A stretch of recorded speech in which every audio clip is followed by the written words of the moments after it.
when it comes to the politics of illegal immigration in Florida. Do you believe that something more needs to be done to control our borders? Florida Senators Chevron Jones and Ana Maria Rodriguez walk traditional party lines. I believe that Florida should be a state that welcomes individuals with open arms.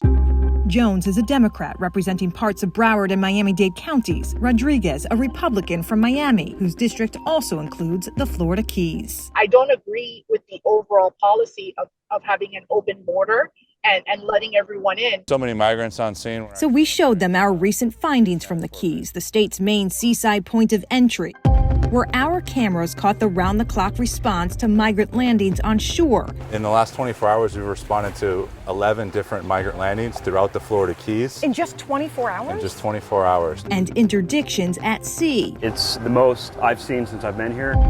Both reaching record highs this year. When you see what's happening over in Cuba, when you see what's happening over in Haiti, that's why many of these migrants are fleeing there and trying to find places where they can provide for their families, because it's a humanity issue that we're battling right now. It's very indicative of what's happening at the national level under the Biden administration, which is basically telling the world that we're open. Senator Rodriguez, whose parents are from Cuba, where most of the migrants who land here illegally are fleeing, co-sponsored the state's new immigration enforcement bill last session, aimed at thwarting illegal immigration into the state. I know you supported DeSantis's crackdown on illegal immigration, but how effective has it really been if now we're seeing here in South Florida agents dealing with record numbers of illegal migrants landing ashore? Since you mentioned DeSantis, he has sent some of these folks who have come here in droves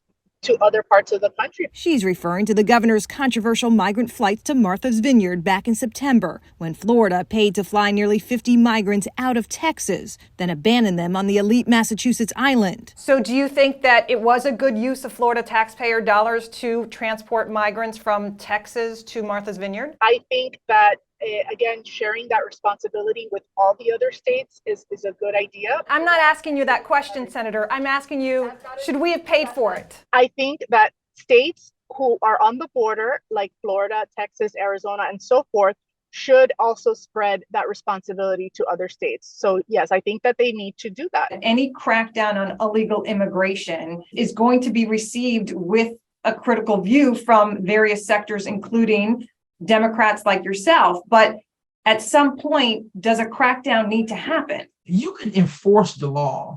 You can also work within the boundaries of the law. You can do all of that without treating people like animals. Neither lawmaker could specifically explain how, as the number of migrants landing on Florida shores continues to rise. Katie LaGrone for the Florida 24 Network.